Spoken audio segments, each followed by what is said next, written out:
Hello friends, welcome to my channel. ఈరోజు నేను 7వ శనివారం వ్రతం చేసుకుంటున్నాను.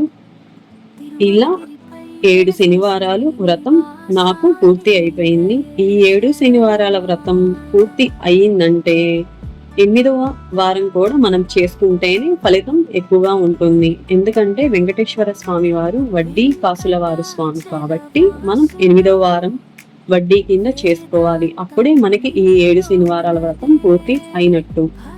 ఈ రోజు ప్రసాదంగా నేను స్వామివారికి ఇష్టమైన నువ్వుల లడ్డూలు, పొంగల్, పులిహోర, దద్దోజనం, వడపప్పు, చలివిడి, అరటి పండ్లు ఇలా స్వామివారికి ప్రసాదంగా పెట్టుకున్నాను. ఈ 7 శనివారాల వ్రతం అనేది శ్రీ వెంకటేశ్వర స్వామిని పూజించే ఒక ముఖ్యమైన వ్రతం.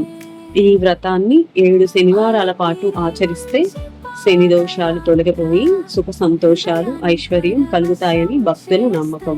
7 శనివారాల వ్రతం చేసేటప్పుడు ప్రతి శనివారం ఉదయాన్నే నిద్ర లేచి ఇంటిని, పూజ గదిని శుభ్రం చేసుకోవాలి. తలంటు స్నానం చేసి పసుపు రంగు వస్త్రాలు ధరించాలి. వెంకటేశ్వర స్వామి చిత్రపటానికి గంధం, పసుపు, కుంకుమతో బొట్లు పెట్టుకోవాలి. వెంకటేశ్వర స్వామి చిత్రపటం గాని విగ్రహాన్ని గాని తులసి దళాలతో అలంకరించుకోవాలి. వ్రతం ప్రారంభించే ముందు నేను ఈరోజు 7 శనివారాల వ్రతం చేసుకుంటున్నాను కాబట్టి నిష్టగా నియమాలు పాటించి ఉండాలి అని అనుకోవాలి.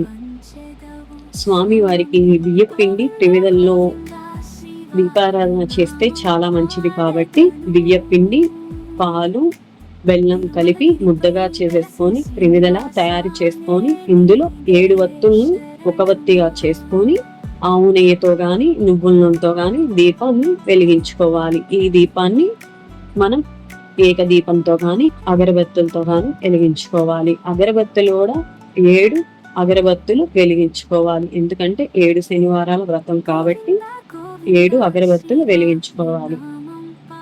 స్వామి వారికి ఇష్టమైన నైవేద్యాన్ని ఇచ్చి వెంకటేశ్వర స్వామి అష్టోత్తరం, తర్వాత లక్ష్మీదేవి అష్టోత్తరం చదవాలి. ఇలా చదువుకున్నాక స్వామి వారికి ఎంతో ఇష్టమైన పచ్చకర్పూరంతో హారతి ఇవ్వాలి. ఇలా పూజని పూర్తి చేసుకోవాలి. ఈ పూజ చేసే సమయంలో మనం పగలంతా ఏమీ తినకుండా ఉపవాసం ఉండి సాయంత్రం స్వామివారికి దీపారాధన చేసుకొని స్వామివారి పెట్టిన ప్రసాదాలను తినాలి. ఇలా చేస్తే విశేషమైన అనుగ్రహం కలుగుతుంది. కొంతమంది స్వామివారికి పెట్టిన పండ్లు ఏవైతే ఉన్నాయో అవి తిని తింటారు. అలాగైనా ఉండొచ్చు. అలా తినకుండా ఉండలేని వాళ్ళు స్వామివారికి పెట్టిన ప్రసాదాలని తినచ్చు. సాయంత్రం ఇంటికి ఎవరినైనా పిలిచి భోజనం పెడితే చాలా మంచిది. ఈ వ్రతం చేసే సమయంలో నియమాలను తప్పకుండా పాటించాలి. ఈ శనివారం రోజు నల్లటి వస్త్రాలు ధరించకూడదు. వ్రతం చేసే 7 వారాల పాటు ప్రతి శనివారం పూజ చేయాలి. వ్రతం పూర్తయిన తర్వాత బంధువులకు, స్నేహితులకు మనం తిరుపతి వెళ్ళి వచ్చాక తీర్థ ప్రసాదాలు పంచాలి. ఈ వ్రతం చేయడం వల్ల శని దోషాలు తొలగిపోతాయి. కుటుంబంలో సుఖ సంతోషాలు, ఐశ్వర్యం పెరుగుతాయి. అన్ని పనులు విజయవంతంగా పూర్తవుతాయి. అప్పుల బాధలు తొలగిపోతాయి. ఆరోగ్యం, మనశ్శాంతి చేకూరుతాయి.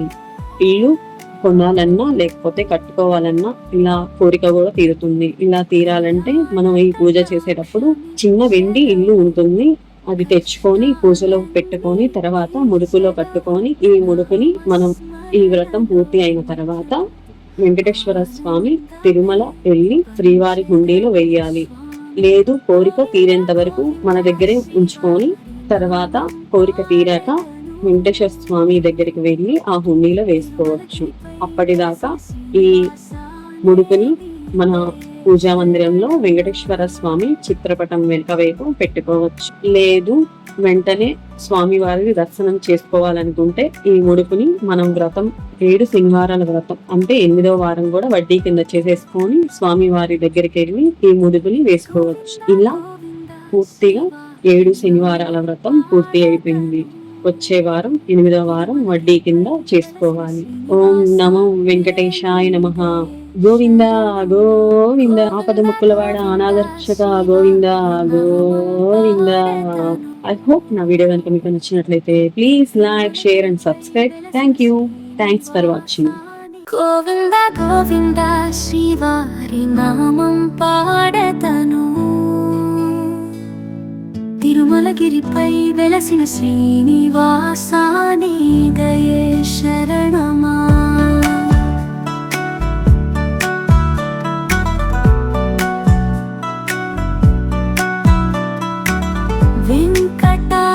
వెంకటాచలవాసుడౌ వేదాంతం నీలోనదే, భక్తి మార్గాన నడిపెదవు నీ చరణమే సాధనదే. శేషతలపై విశ్రాంతి తీసుకునే స్వామి నీవే,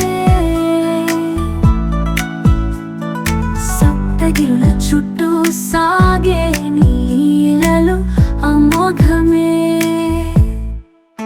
అలిపిరి నుంచి పాదయాత్ర హృదయాన్ని పరవశం చేస్తది, లడ్డు ప్రసాదం తీయగా నీ కృపగా నిపిస్తది. కళ్యాణ కటాక్షమిచ్చెదవు, కష్టాలన్నీ తీర్చెదవు, నామస్మరణలో నిత్యం ఆనందమే పంచెదవు స్వామి.